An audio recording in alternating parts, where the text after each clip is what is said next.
Samstöðin í eigu hlustenda, áhorfenda og lesenda. Já, nú ætlum við að ræða strandeldi eins og við höfum verið að gera hérna. Sem kannski sjókvíaeldi sem við höfum verið að ræða. Tilefnið frumvarp sem liggur inn á þingi, sem var smíðað af Svandísi Svavarsdóttur, Katrín Jakobsdóttur og Bjarkey Olsen lagði það fram.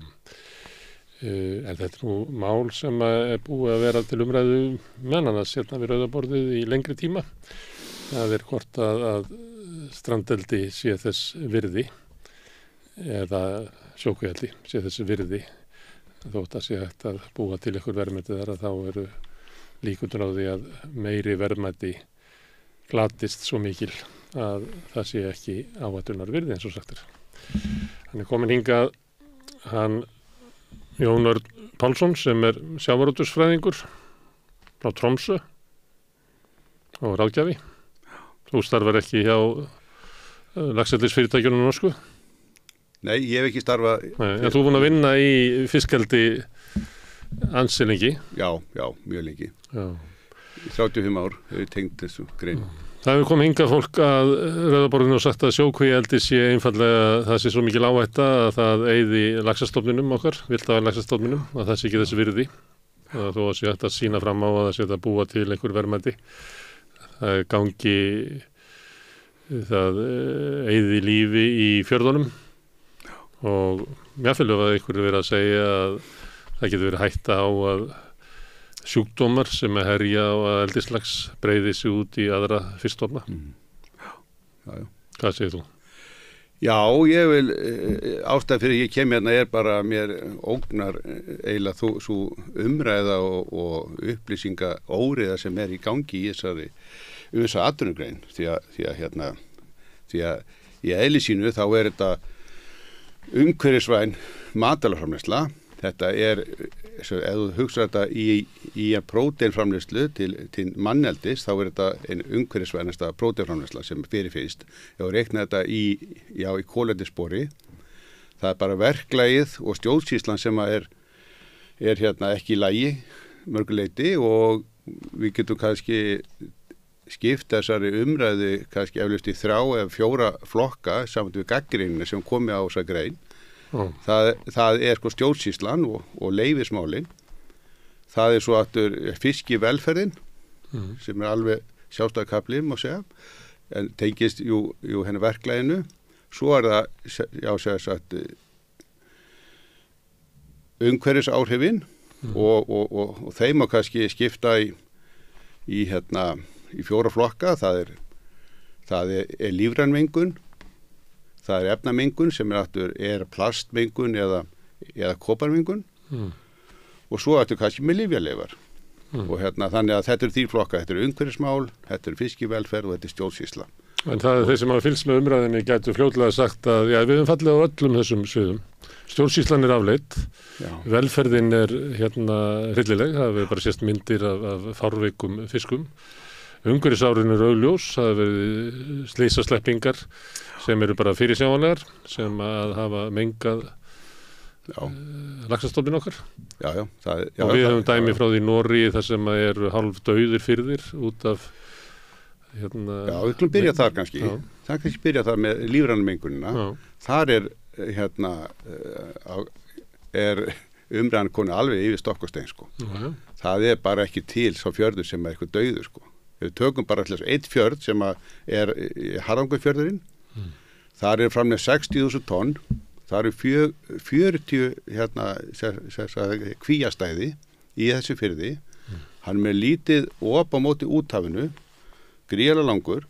Gríðarlega djúpur líka ekki? Gríðarlega djúpur. Og þarna, sko, ef það ætti að vera gríðarleg mengun frá lífrænum efnum, þá ætti að finnast þar. Og það vaktað og það bara mjög staðbundið ef það finnst. Það ekki áhrif á súrefni þarna. Það og þetta við Noregsstrendur þá eru 800 kvíastæði og það sko innan við 1%. Það sem að þetta flokkað í áhrif á botnlífríki kannski flokka, í einu 4 flokka og það er 1% í þessu versta flokki. Og ef að það kemur fyrir, þá því bara lokað. Þú færð ekki að endurtaka eldið á þeim stað, sko. Þannig að það undir mikilvæg vöktun. Og hvað komið þá fréttur að rækjan horfin og bara... Það tengist bara ekki fiskeldinu, sko. Það er bara algjörlega meira þess að í Arnarfirði hjá okkur, það er rækjustofninn að vaksa gríðarlega. Þannig þetta verður ekkert með... Það er náttúrulega hrundið ekki í Arnarfirði. Jú, en þetta tengist ekki laxeldi en leiti, sko, og það er ekki eins og þess að menna kannski, rækjustofni, ef verður fyrir skada, þá það út af kannski lyfjaleifum út af böðunum, en það búið að mæla það mjög vel, sko, það mjög takmarkað þynningarsvæði, það stórt í kringum.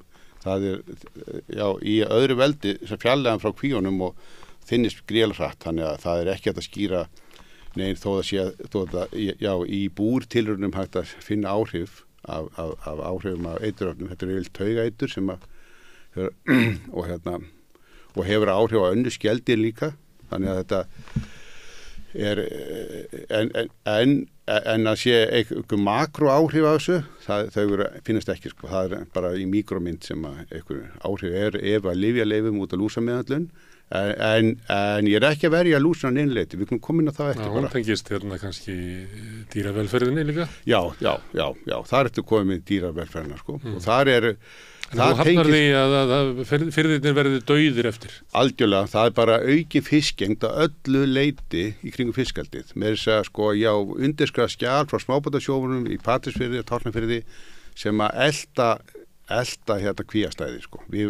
Áður en það var samfellt eldið þarna, þá vorum við með 3 ára fasa í fjörðunum og það var alltaf hámars límasi á öðru ári og hámars fóðunotkun og það fylgdi bara alltaf mikið fiskgeng þessu og það búið að skoða þetta í Noregi að þetta eigur límasa í kring gríðarlega, sko, og þetta hefur suma tegundir éta fóðurleifa meira en aðra tegundir éta bara krabbadýrin, eins og þorskurinn, hann étur bara lífríkistegundir en ufsi og ísa éta meira þessar fóðurleifarnar og þannig að þetta yfirleitt fyrir okkar mjög snauðir næringarfræðilega. Ekki neikvæð áhrif á firðina heldur jákvæð áhrif? Jákvæð áhrif, algjörlega. Að mörgul flestu leiti ef að menn með heilabúi lagi og eru ekki að það skiptir máli í þessu að staðsetja kvíastæðin þannig að þú ekki að það sé sjálfbært. Þú ert að gera ráð fyrir að fólk gerir þetta vel, en það bara ekki þannig að allir gerir þetta vel. Nei, þessuna gagnrýni í stjórnsýsluna sem við getum komið inn á eftir, sko. Það þarf bara, þegar staðstu kvíja... Það tölum hverju umhverfisáhrifin eru ef að menn gerir þetta ekki vel. Já, þá eru menn að skemma fyrir bara sinni eigin rekstri, þess að það getur bara hættulegt að menga í kringu sín. Það myndast gastegund. Það gera það fyrir skamtíma gróða, sko, þannig það bara. Já. Mannkynið að rústa jörðinni bara út frá því að það græða því. Já, algjörlega. Það alls samanlega. Núna þannig að þessi laxeldisfyrirtæki eru að læra, þó þau læri seint, að þau eru að færa sig úr grunnum fjörðum út í fjarðarminni. Það eru flest fyrirtækin all í þeim pakkanum passa sig að vera þar sem að það mikið en sterkir straumar, hafstraumar og mikið dýpi til að forðast mengunaráhrif. En aðalmáli í þessu öllu það þéttlíki fiskana. Þéttlíki fiskana, hann hefur bein áhrif á þéttlíkan á skítnum, hvað mikið fellur til á fermeter og að niðurbrotið á botninum og eiturefnin líka því þéttara sem því meira eitur þetta allavega að dreifa á fermeter. Hvað meinar eiturefni? Eins og gegn lúsinni sko, þau fara aldrei á að botni, sko. Og engar á að gera því? Nei, ekki botni, sko. Þau bara þynnast út í sjónum.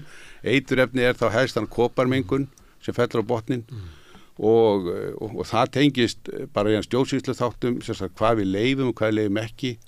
hérna, ég vil, hérna, ef við förum aðeins inn í þannig vingi. Já, þess að þú nefndir þéttleikana. Það er náttúrulega freistni þeirra sem að fá útlit og leyfi að vera með kvíar. Að tróða eins mikið að fiski og hægt er í það. Já, það er bara rosa, ég gagnrýna gríðarlega mikið, sko. Þetta er, já, þessi, hérna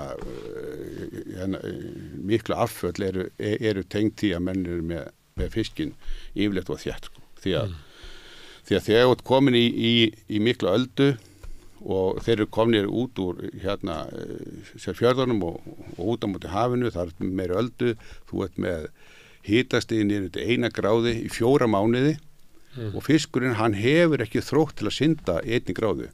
Þú ert með að hjarta, það slær kannski 10-15 slög á mínútu þegar fiskurinn koni 1 gráðu. Þannig hann er ekki þó standa mútið öldu því að aldan færi fiskinum 1,5 metri kannski í fæslunni. Þannig að ef fiskurinn er nálægt netum þá þannig að hérna Þannig að fiskurinn er í svo köldu sjó, hann er eiginlega svona sigla yfir í svona kóma ástand. Já, þetta, þú getur bara að setja en fiskgift, það er ekkert að gerast þannig, þú bara skaða fiskinn. En ekki er hann að vaksa þá í þessu ástandi? Nei, ekki mikið. Hann er að auka þyngdina svona 30-40% frá janúar fram í maí. Að gera það, sko. Þannig að fiskur sem er kíló, hann er bara koni 1,5 kíló kannski, eitthvað slíkt. Það er ekki meira, sko. Og hérna, en að voru til. En það sem að hérna skiptir máli þarna, að þetta taka undir þetta svo þú segir með Skandinavíusjónarmiði, fiskeldisfyrirtækin eru svolítið mikið þar, sko. Þau eru að spara sér í búnaði og eru að tapa gríðarlega fiski á móti. Og já, en þessi stefna er mjög mismunandi við milli fyrirtækjana. Það eru fyrirtækjana sem keyra þéttleikan alveg niður undir helminga sem önnur gera, sko. Þannig að þetta er algjörlega tengt í hvernig fyrirtækjum Þetta er áhrif á umhverfis áhrif, þannig að raunverulega ættu stjórnvöld þá að gera kröfur tiltekið þéttleika, það mætti ekki fara yfir hann, vegna þess að ef maður fer yfir hann þá verður meiri lífræn mengun. Já, það er enda tekist bara í starfsleifinu að hérna það bara vakta að þú mátt ekki endurnýta kvíastæði sem ekki búið að endurnýja sig. Þannig ef fyrirtæki fara upp fyrir það sem lífríkið þolir, þá verður það að færa sig til á milli kynslóða. Þannig að regluverki gerir ráð fyrir því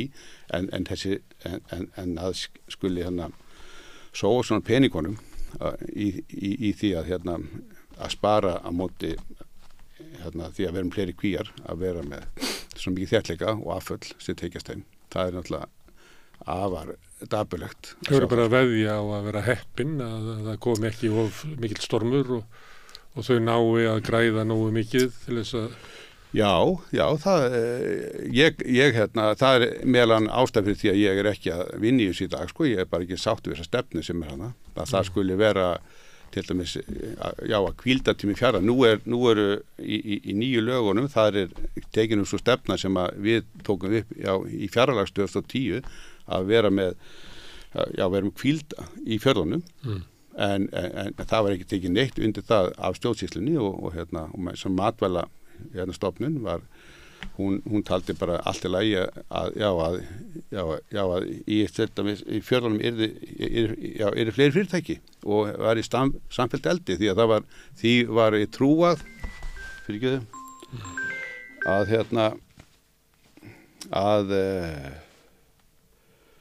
að það var svo kalt á Íslandi að við myndum ekki við erum með vandamál út af lúsinni.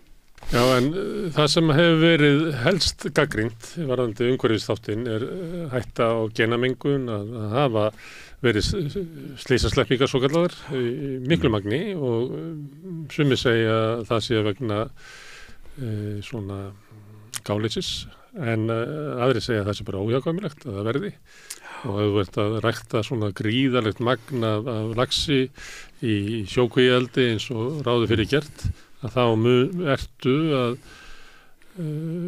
hætta því að vildi laxastofninn, vildu laxastofnarnir, getur maður sagt, því að þeir eru ólíkir eftir ám, að þeir hverfi. Þetta er sér álíka áhætta og fórna íslaka hestinum, sagði Þorvaldur Gylfason í það. Já, það er eitt gott dæmi þessa að mætustu menn og skuli það er þetta teima í svo umræðu sko að þetta sé að það skuli að við séum að fórna íslenska laxstofninum út af þessari atvinnugrein náttúrulega mjög stór orð og sterk en það eins og ef að vilsin endurtekið nú oft, þá virðist menn bara að fara að trúa henni sko.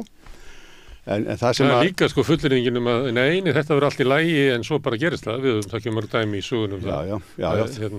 Við erum nú að hverfa hér bara tegunda fækkun stórkostlegt vandamáli í heiminum og við ættum ekki að vera að leika okkur á þessu sviði. Nei, absolutt ekki. Ef við tökum þetta í réttri röða þá það þannig að menn að vísa til hann Noregs og og þar gríðarleg vöktun á stofnum og vissulega í 30% af stofnum komið með erfðablöndun. Það sem gerist í Noregi það að líklega að það sleppur svo mikið að smáseiðum þannig að menn fundu það út að síðstrók sem eftir að hann á stálpafiskunum byrjar að fóðrast vel að hann með gríðarlega litla lifun í sjó en allavega samanburði sérstaklega og litla hæfni til að fjölga sér í ánum en það er hættulegast í þessu samandi erfðablöndunna það seiðin að þegar þau sleppa snemma að þá hafa þau tilhneigingu til að kunna að bjarga sér og þau bara eins og habitalagsin sem var rekin starfsemi áratugi hér að þau ganga með mjög markvisst upp í átnar og mjög mikla hæfileika til að fjölga sér. En það sem gerist í Noregi það er tekinu búnaðarstaðall 2004 og hann komin í fullna virkni 2006 og þá tekið gríðarlega hart á þessum samandi við möskvastærð og gæða og búnaði og allavega búið að fækka sleppingum sérstaklega síðustu ár gríðarlega að finna stróklags í ánum í Noregi hefur fækkað gríðarlega. Þetta voru 300-400.000 fiskar sem fundust sem sluppu fyrir 2010 og nú þetta komið niður fyrir 50.000 fiskar sko og niður fyrir 20.000 fiskar með þess ári í öllum Noregi. Það 300 miljón fiskar í öllum kvíum í Noregi. Við tókum til að dæmi þetta hversu stjórnsýslan slök á Íslandi það að voru fiskeldis fyrirtækin sem að kröfust þess að það tekinu breytingar á laxeldislöggjöfinni 2013. Það kom ný lög 2014 þar sem að það bæði sett fjallaðmörk á kvíastæði milli fyrirtækja og það tekinu upp búnaðarstaðall og þetta bara var það að sko þegar við byrjum að sækja leyfi ég byrja í því eftir aldamótina þá stjórnsýslan gríðarlega vandbúin í því að takast á þessa atvinnugrein og það var bara lítil vilji og ég byrjaði að tala strandveiðiskipulag bara eftir aldamótin og það var reynt að taka upp þessa nefndavinnu í stjórnsýslunni skipulag á strandveiðum sem byrjaði fyrir 1990 í Skandinavíu. Hérna var engin skilningu fyrir þessu. Þetta var eins og þetta fór yfir ráðuneytismörk og það var engin vilji að taka á til að skipuleggja strandsvæðin. Og svo þegar atvinnugreinin kemur og þá engin geta í stjórnsýslunni til að takast á þetta og mitt hlutverk hefur mikið verið bara að þess að upplýsa. Ég stóð fyrir því áður en við fórum í laxeldi í Patreksfirði og Tálknafirði að fara gríðastórt fjarðaverkefni þar sem við mónitorum næringarefnin, sjóskiptin, súrefnin og dýralífið í firðinum gríðarlega með Hafrannsóknastofnun fórum 24 leiðangra á einu ári, þörungagróður og allt saman og árið 2008 til 2010 og þannig að undirbúningurinn fyrir þetta fyrir sjálfbært eldi það það sem að við þurfum að það sem að var meiningin en síðan var bara stjórnsýslan ekki nógu sterk til að taka það verkefni og ég vil meina bara þarna þarna er verið að reyna að bæta í núna. Það fyrirtækin, þau ekki að skilja neitt nema bara sektir og eftirlit og það það sem þarf að stóra. Spurningin var erfðamengun. Já, og þannig ég meina að segja að þessi starfsemi fari í gang og ég býst að þau sem að vilja það, sjáu fyrir sér að hún verði þarna áratugi og nokkur aldir. En niðurstaðan á endanum verður svo að íslenski laxastofninn veikist. Einmitt fyrir ekki í fórhútarsporinu. Tökum bara þá eins og ég byrja á þann. Það gróði nokkra norska fyrirtækja? Það svo mikil virði að við erum til í að fórna íslenska laxastofninn? Já, það bara við erum ekki að taka neitt sénssamt með það. Þú sér það út, þó menn sé búin að finna erfðablöndun í 30% af norskum ám. Í ykkur mæli, að þá norski laxastofni, viltistofnar, þú sterkustu í Norður Atlantshafi. Það ekkert verið högg á hérna laxastofna út í Noregi. Það búið að aukast framleiðslan í Noregi 6-falt frá 1995 og það og laxastofnarnir viltu að styrkjast á sama tíma. Það engin breyting í fjölda fiska sem eru í stangveiði, sem veiðast í stangveiði í Noregi. Einu átna sem eru að skaðast þarna virkilega er tana upp í Finnmerku og það út af ofveiði. Gríðarlega ofveiði í tana, það búið að loka veiði. Núna, ef að menn vilja svona laxastofna á Íslandi, þá ættu menn að hugsa veiðistjórnun á Íslandi, veiðiálag.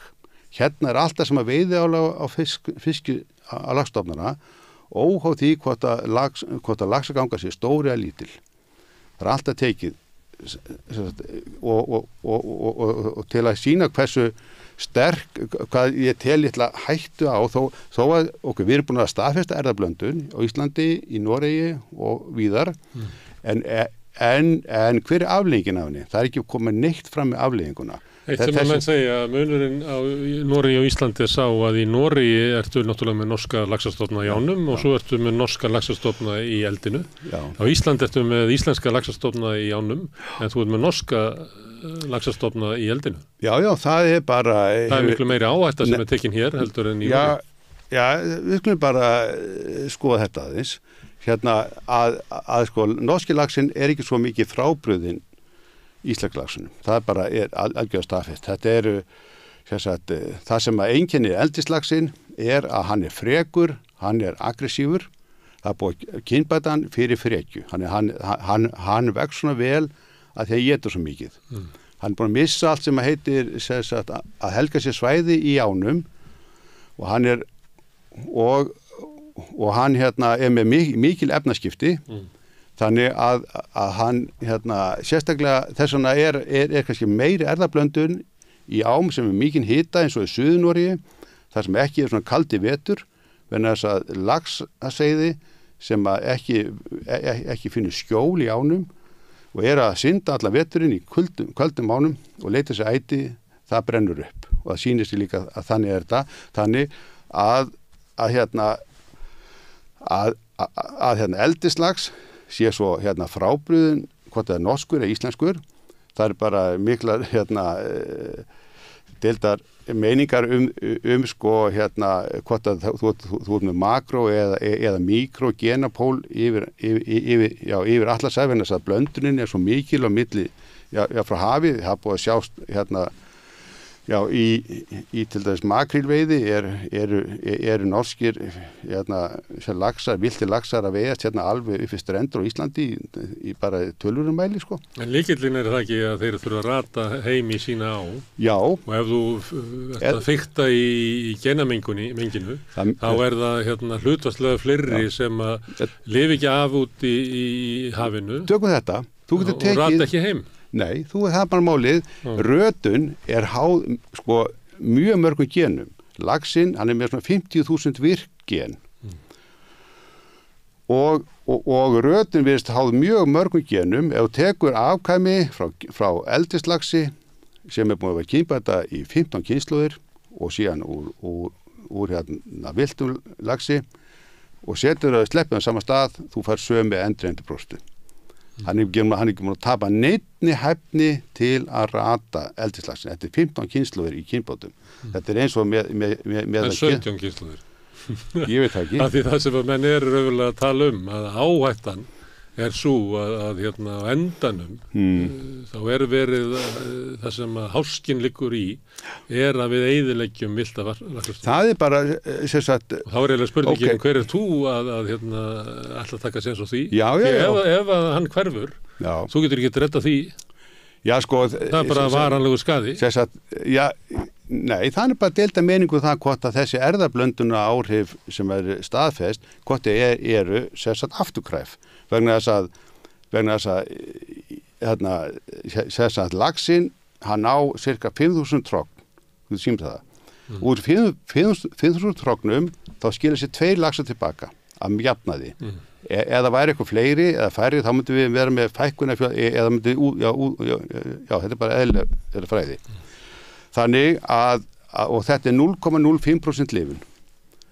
Og hérna, ef að hérna, þessi gen frá eldislaxunum eru að fjölga sér og bæta sér inn þarna, sem gerist aðalega þar sem eru heitar ár, þar sem eru smáseiði sem sleppa hugsanlega, að þar hérna eftir að sjá einhverja einblöndun en að þetta hafi skali áhrif á rötun, á lífslíkur, á lífsþrótt.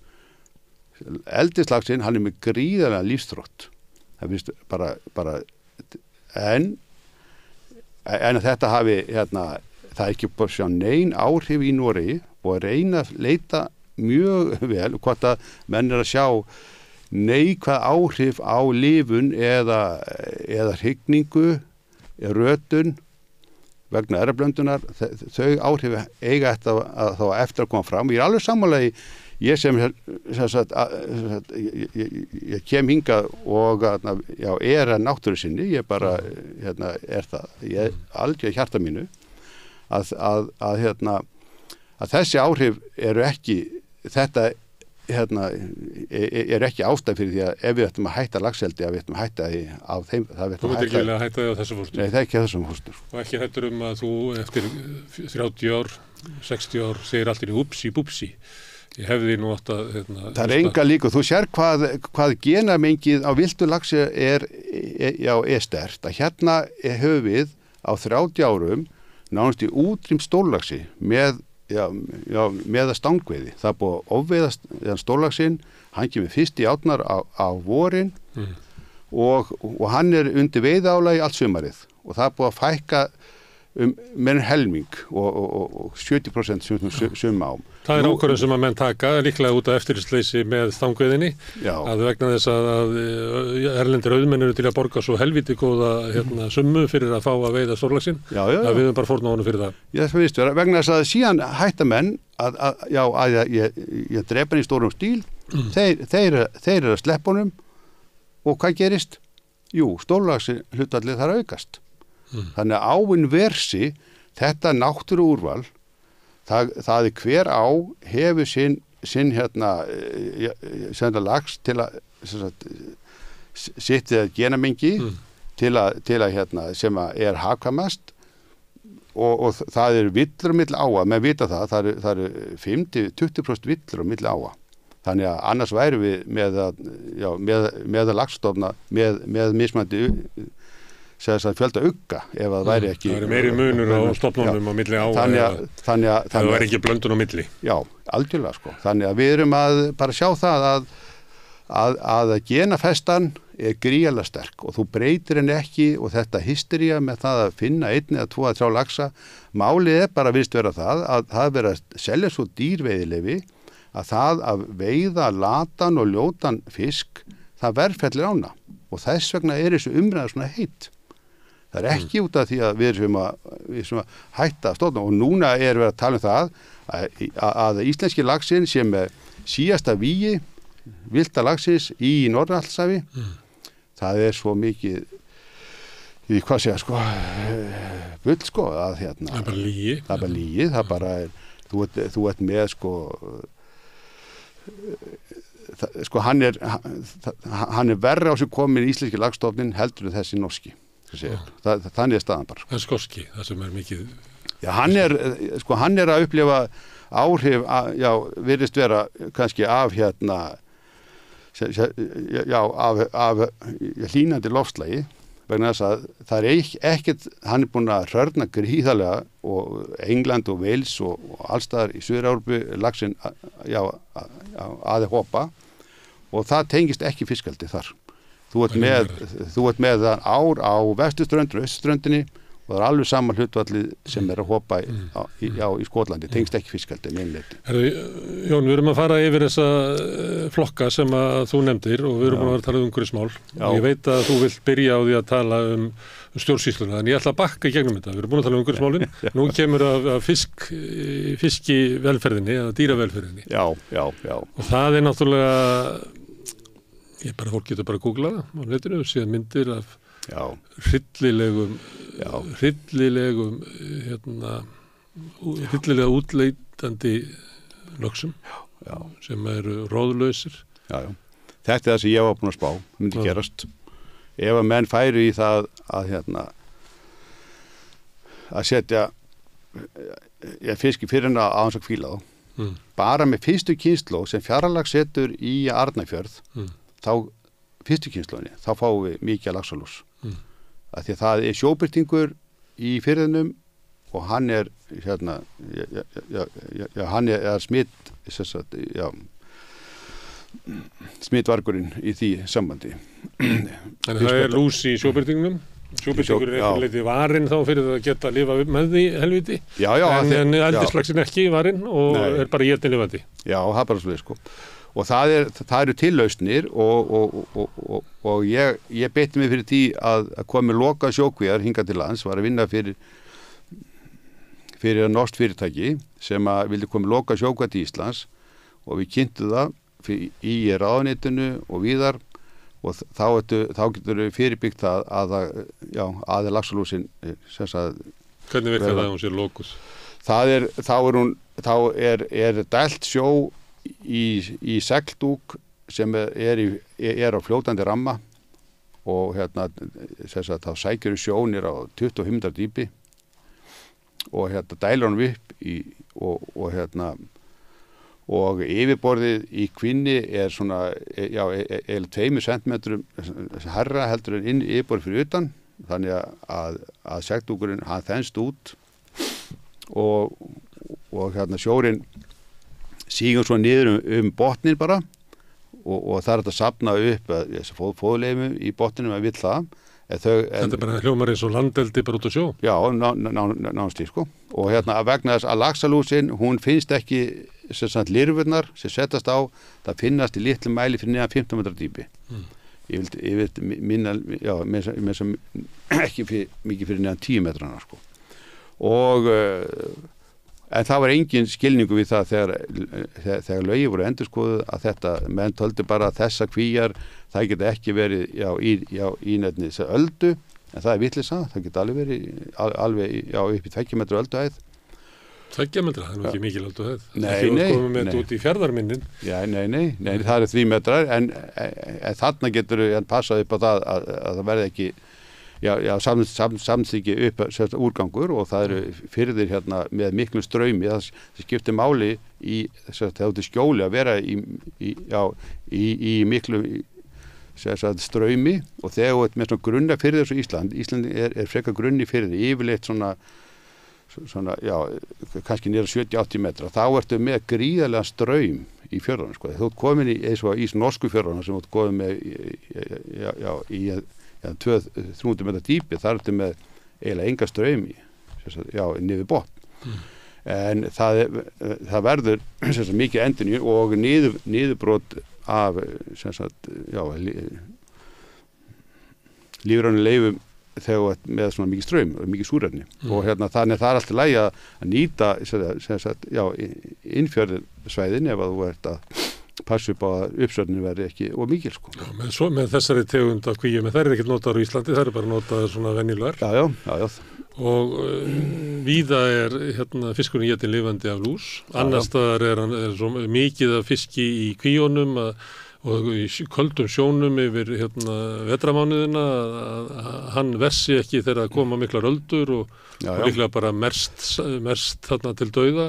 Já, það hann missir þrótt. Þetta náttúrulega svo hryllileg meðferð á dýrum að ég meina eins og þið fiskeldismenn hafi staðið ykkur.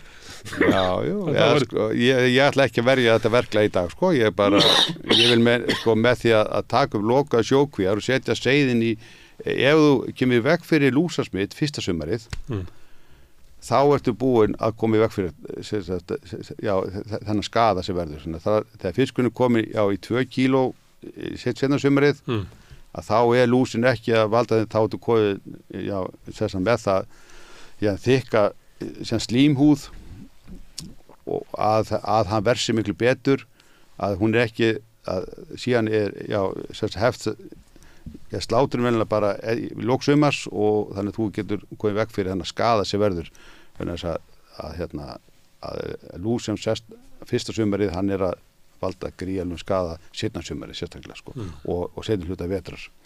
Þannig að fyrir hvert sumars. Þannig að með því að vera með henni í lokun sjókvíum kannski 10 mánuði, þá ertu að koma í veg fyrir þetta gríðalega, sko. Koma í veg fyrir eða minnka það? Alveg í veg fyrir þetta. Alveg í veg fyrir þetta? Já, algjörlega. Þú sér hérna fyrir austan, þar engin laxalús, þar reynda fiskilús, en þar sérðu engin dæmi að það sé vandamál, en það ertu ekki með eiginlega sterkar sjóbreytingsstofna og sem að geta haldið stofnun lifandi, þessar lúsastofnun lifandi mikið, þannig að það spurningi hvernig það verður. Ég spái reyndar að lúsin eigi eftir að ná sér á strik þar, sko. Það er ef að menn keyra stöðugt eldi án hvíldar í fjörðunum, að þá en við skulum sjá til hvernig við erum samspor með það. Dýrameðferðin, það er hægt að bregðast við henni með harðari reglum. Já. Hvernig fiskurinn alinn upp fyrstu mánuðunum og líka fjölda fiska í hverju kví. Já, það er það, sko. Það er bara Þannig það er val stjórnvalda að hafa þessa illu meðferð á dýrum. Já, það má segja það. Það er algjörlega, þú getur bara sett í lög, það banna að vera með laxalús. Og þá verða þau bara að leita að lausna. Það ekki að segja hvað lausnir eru, þú verður bara að grípa til þeirra lausna sem að Þú ert sammála mörgum sem að segja það að þetta eldi eiginlega óverjandi. Það er óverjandi að vera ala fisk upp, þar sem að hann lifir bara eitthvað trilling. Já, þetta algjör dýranýð. Ég er bara sammála því. En þetta hefur ekki, en menn alltaf að rökstyðja þetta út af villtum stofnum, það tengist, það er ekki samhengi út í Noregi til þess á því að villti stofna séu að tapa lífsþrótti eða eitthvað stofna séu að minnka út af laxalús. Ég kaupi það ekki, ég kaupið rökin það að það er fiski velferðarmál sem að laxalúsin er. Það hlýtur samt að vera þannig að þú ert með í fjörðum bara allt morandi í laxalús, að þá hlýtur það að því að laxalúsin getur farið í villtanlax, á endanum hlýtur hann að fara þangað. Já, en það bara ekki nein gögn sem sýna fram á það að þú setja auka afföll, þó þú setja eitthvað, það sýnt fram á það að villtistofnin sé varindi að fyrir lúsinni. Nei, hann þolir einhverja aukningu við störa, sko. Það þolir það að þó það bætist við einhver lús á seiði að það er ekki búið að sýna neitt fram á aukin afföll. En er þetta ekki þannig, Jón, að þú ert með villta laxastofnin sem að, það er einhver lús í honum og hann þolir það. Svo ætlar að framleiða svona mikið af eldislaxi sem er morandi lús. Já. Hvað heldur að verði þennan stofn? Já, þegar hann fær alla þessa lús, sko, sem er ekki bara svona margföldi í magni heldur er, sko. Já, ég er sammála því. Það er búið að aukast fjöldi laxa í 10 ár hefur lúsin sem lifað við 300 sinnum færri laxa en eru núna í kvíum kringum landið. Þannig að það er alveg klart með að það gríðarlega mikið smitt í sjónum, en ég segi, tökum við hann varfarna nálgun á þetta og segjum bara, við viljum ekki hafa laxalús, en það er ekki búið að sýna fram á nein samhengi eins og þetta þetta sem heitir traffic ljósa systemi út í Noregi, að ef vilti fiskurinn með mikið laxalús, að þá á að minnka laxeldi á viðkomandi svæði. En sko það ekki saman milli velferðar stofnana eða styrk stofnana og fjölda laxalúsa. Það finnst hvergi. Það ekki bleikju, ekki urrið, ekki laxi. Þannig að laxinn þoli gríðarlega mikið að laxalús. En sjóbirtingur og bleiki geta alltaf farið upp í árósuna, upp í hálfseldu og losa sig við lúsuna. Þannig að hún fer af, leið hún fer í hálfselduna, þá bara sleppur hún tækinu, sko. Þannig að það er mjög algengt að mjög lúsi fiskar fara bara upp í strandsvæðin og upp í árósakerfin. En laxinn gera ekki, það er búið að sýna fram á bara rannsókn frá 86 veiðar villtu laxi við Færeyjar að laxalúsin fjölgað sér á laxi í opnu úthafi. Þannig að það er ekki. Þannig að hún gríðarlega hæf til að fjölga sér. Hún þarf alveg gríðarlega hæfni. Þannig að það ætla sér að þess vegna hefur þetta. Þú ætti náttúrulega ekki að vera leikar að því að fjölgunni. Nei, alls ekki. Það er stórhættulegt. Absolutt, sko. Það er ekki fundist nein leið ennþá til að takast á þetta, nema þessar lokuðu sjókvíar sem vera alveg lúsafrýtt. Og ég ætla ekki að tala landeldi en það hefur rökrað, það er óstúan en það er ekki tengt umhverfis. Núna var að sleppa fiskullum úr landeldi stöð, þannig að það er ekki eins og örugt. Þú til þau lausnin ekki verið svo að flytja allt eldi bara upp á land? Það er bara ramasóun og þú ert ekki að minka lífræna mengun, þú ert að allt köfnunefni sem fer úr fisknum, það fer í uppleyst úr sjónum, uppleyst í, þannig að hún getur ekki safnað upp, eða 80%, 70-80% af köfnunefninu, það fer ekki þvag eða í tálknunum og það fer allt út í fjöruna. Þannig að ef menn ætla að minnka það út með landeldi þá er það ekki hægt, sko. Ef að segja þetta dýravelferðina, þá er það komið að eftirlitsstofnunum, við erum náttúrulega búin að fara svolítið yfir það. Já, samlega kopar og plastmengun, það verður nú áhugavert að taka það kannski. Það er einmitt líka með að stjórnvöld að sakast að leyfa kopar, það er til önnur varnarefni og þá alls ekki að leyfa þetta. Ég bara vil meina það. Og samandi við þann plastmengun, þá er alveg klárt mál að það er mikil mengun frá plasti, frá þessu fóðurörum en það er til tæknir sem leysi það er bara að taka hana í notkun. Það er að nota sjó, dæla fórun í sjó en ekki í lofti. Þá ertu bara búin að koma veg fyrir alla plastmengun. Þannig að atvinnugreinar, bara svo landbúnaður sjávarútvegur, þar hafa fengið að þróast í 100 ár. Laxeldi er kannski með 40 ár. En það þarf aðhald og það þarf stjórnun til þess að finna bestu leiðinar gagnvart umhverfinu, langtímalausnir, ekki skammtímalausnir. Það er hvorugt eins og þú lýsir þessu, þá er sjókvíaeldi snjöll til þess að framleiða mat. Já, við getum kannski bara getið sojað beint í staðinn, það væri hagkvæmara. Já, þetta er bara miklu hollara. Þú ert að fá mjög gott prótein og mjög góða fitu og þetta prótein sérstaklega sem kemur frá laxinu, það er eiginlega besta sem við getum getið. Og þetta er snjöllleið til þess að búa til mat og við þekkjum hana meira og minna. Já. En það eru margar hættur á leiðinni og til þess að forða það þá þyrftum við að hafa svolítið ákveðnar reglur í kringum atvinnugreinina.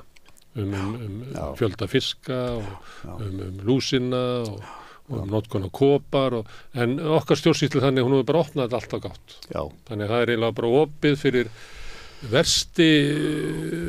sá versti í heimi til þess að ala fisk í sjókvíaeldum. Hann er með svæði á Íslandi. Íslensku reglunar rúmast fyrir hann. Vestaslugsan, þann sem að býr til vestafiskinn, það er lakasta afurðaverðið. Við höfum búið til svæði fyrir hann. Já, það er bara einmitt, það er akkurat það sem við ætlum ekki að gera. Við vissum að það er dýrara. Ég veit það. Það átti ekki að fara. Við erum með dýrari framleiðslukostnað og hvernig bregst maður við því? Jú, maður býr til betri afurð sem fær hærra verð. Nei, við fórum ekki þá leið. Við fengum bara eigendur sem skára niður kostnað og seldi þetta bara ódýra vöru. Það var ekki íslenska leiðin sko, sem við áttum að fara. En þetta er ekki að koma okkur óvart, því að við höfum eiginlega sama system í sjávarútveginum með fiskimiðin okkar. Þar látum við örfá að fá mesta kvótanum og þeir eru í þeirri stöðu að það fer svo mikið sem þeir fá að þeir geta aukið hag sinn eigandinn með því að skera niður kostnað. Þess vegna erum við að sjá velvætt fiski í frystihús og íslenska varan, þú sér þann aldrei á einhverjum svona hágæða vörum og þú sér þann í svona spænskum stórmörkuðum og þú sér þann bara, þetta er svona stórmarkadót sem er framleitt hérna í bara einhverjum massa af því það er verið að skera niður kostnaði. Afurðaverðið íslenskum villtum fiski og íslenskum ræktuðum fiski er bara mjög lágt í samanburði til dæmis við önnur lönd. Við bara náum lélugum árangri því að ná háu afurðaverði. Vegna þess að fókusinn er allur á arðsemi fyrirtækjana og arðsemi stórra fyrirtækja sem hafa aðgengi að ókeypis auðlundum, arðsemin, hún næst mest með því að skera niður kostnað, ekki með því að auka afurði. En það er þjóðhagslega mjög óhagkvæmt. Já, það er bara, ef tökum bara þetta östutt saman til fiskveiðistjórnina, þá er bara gríðarleg sóun í kerfinu.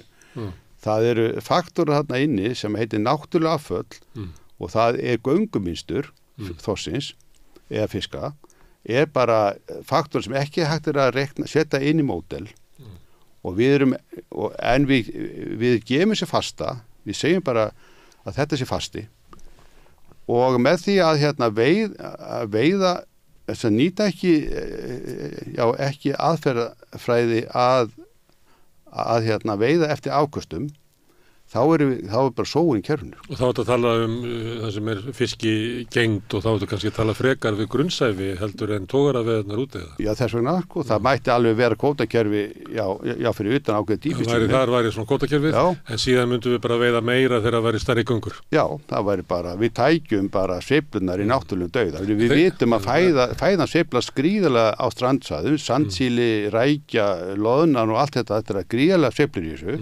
Og við erum ekki að leyfa kerfinu sem nýta auðlindina í samræmi við það sem sveiflur.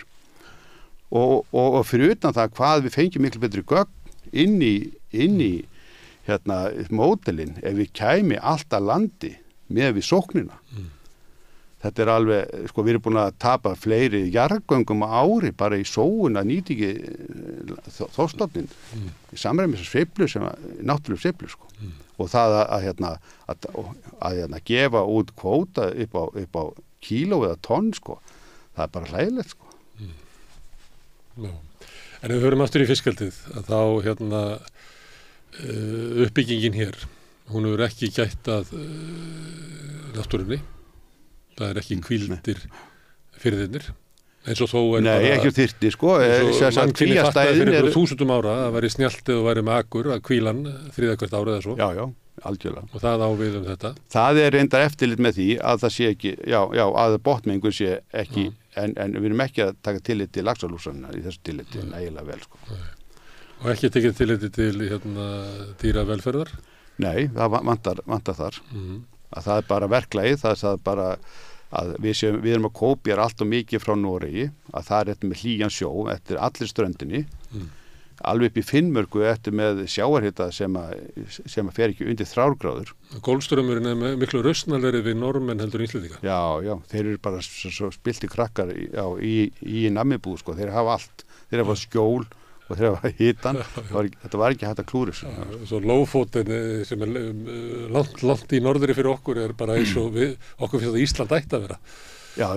Golfstraumur er svo góður við normenn. Það er bara svo, við erum, það er það sem að þess vegna er þetta svo mikið vandamál hér. Við erum að fá að norska stjórnendur inn í fyrirtækin sem að koma bara frá þessum aðstæðum og kunna ekki að lifa við þennan 4 mánaða tímabila sem að það sem að spurningu er að lifa að deyja hvernig fiskurinn kemur út í veturinu En markmiðin sem að hafa verið sett hérna frá stjórnendum sem ætti að vera að gæta að náttúrunni tryggja það hérna byggist upp atvinnugrein sem býr til hágæðavöru nær hæstu afurðaverðum. Við erum ekkert á þeirri leið. Nei, það er endar mikil bæting í þessu nýja frumvarpi með það að eftirlitið eru stóraukið og það er eina sem þessi fyrirtæki skilja, virðist vera. Og það hefur verið kvartað yfir því að það sem var áður var möguleiki á því að svipta þau leifum eða minnka leifin ef að þú væri með leifi fyrir 100 að þá fengir þú bara 80 næsta því að þú stóðst ekki nóg vel og þurftir að vinna upp í eitthvað svoleiðis system en núna er þetta bara sektir og menn segja það að svona stórfyrirtæki sem eru bara að mjólka firðina og reyna að ná sem hámarks hagnaði á skömmum tíma með sem minnstum tilkostnaði munar ekkert að borga sektir.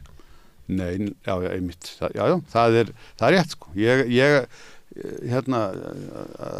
ekki á skoðinu því en þarna einmitt samband við þessi lögfræði ég er ekki svo líkur þar en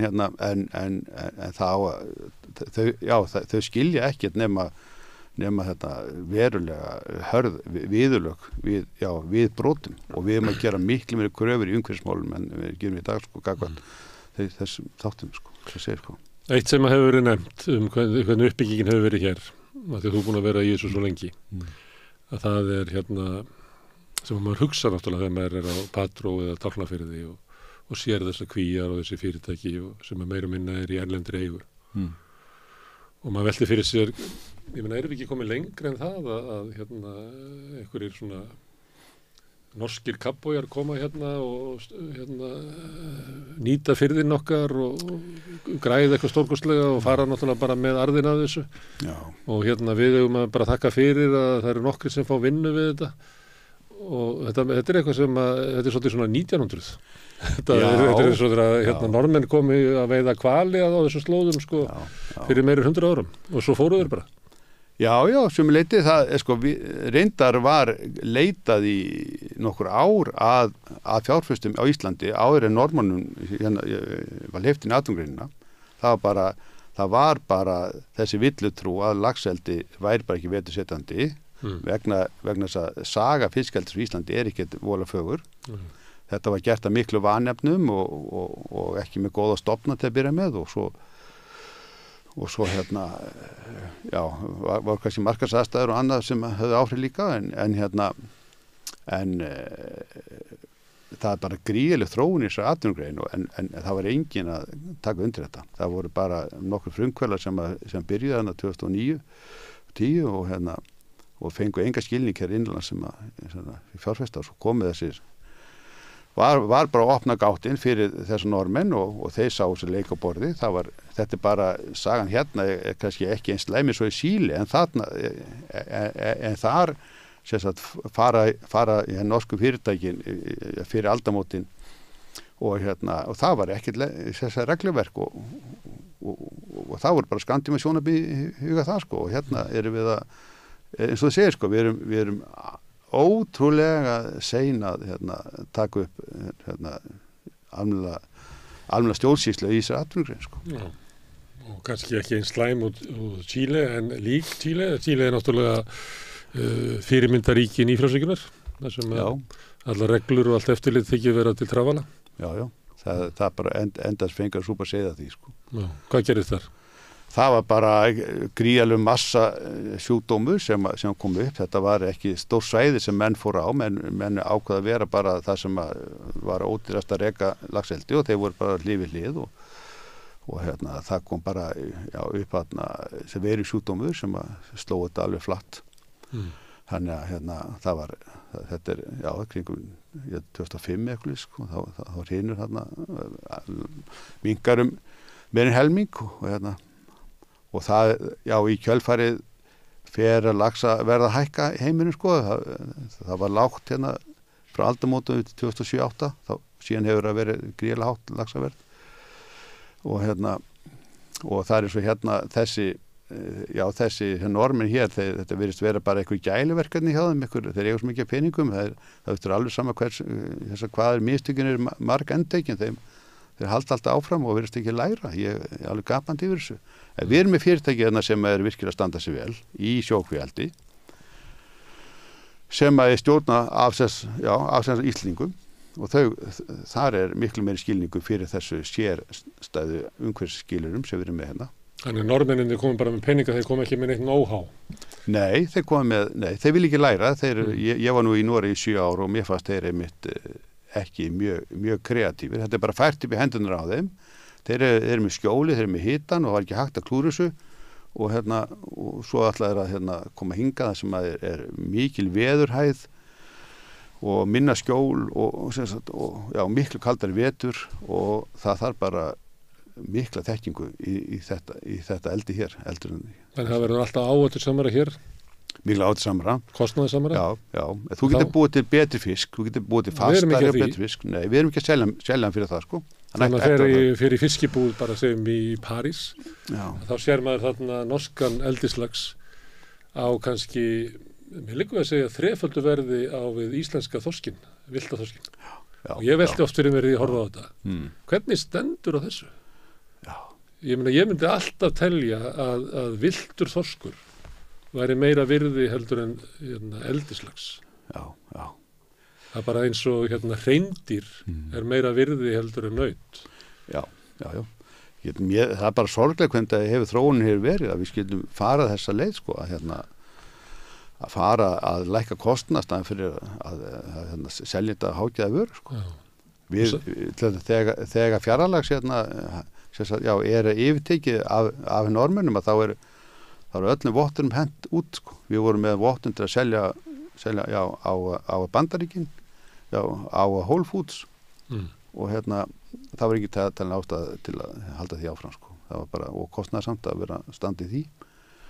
Það var að koma sem mest að massanum hann í gegn já. Á meðan að eftirlitið og kröfunar eru svona litlar og ná sem mestum arðseminni til þess að greiða eigundunum því að það er ekki verið að horfa til lengri tíma, það er ekki verið að byggja upp atvinnugrein sem að patrísvirðingar eða þárfyrðingar ætla að lifa á næstu 100 árin. Já, það er einnig það sem þarf að hugsa einmitt. Þetta er atvinnuþróunarmál og það þarf að vera langtíma sjónarmið í huga, gagnvart umhverfinu og öllu leyti, sko.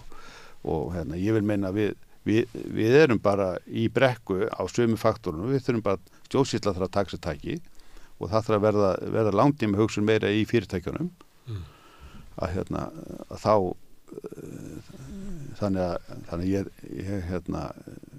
hef hingað til ég trúi því að það sé hægt að menn vilji fara þá leið en þessar stóru ranghugmyndir og upplýsingaþvæla marga þætti er bara ekki að hjálpa neitt, sko, í þessar atvinnugrein, sko. Þetta er umræðinu, sko. Það er bara að séu dauðir firðir allan Noreg og séu útrýma laxastofnum og þessi stórirði þetta er bara ekki rétt. Svo er líka kostulegt, Jón, að atvinnugreinin svarar með einhverjum fáránlegum auglýsingum það sem hefur verið að lýsa, sko, sjókvíeldi sem einhver svona samverka mönnum með guði í sköpunarverkinu og bara fiðlutónar undir hvað þetta allt saman fagurt og ljúft. Umræðan er komið svolítið þangað.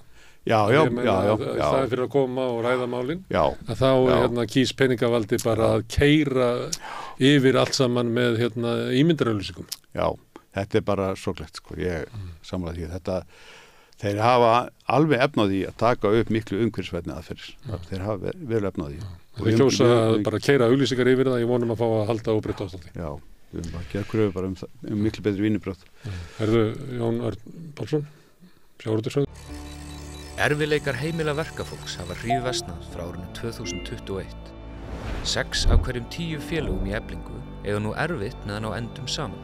Hvernig getum við réttlætt það? Efling stéttarfélag, barátta fyrir betra lífi.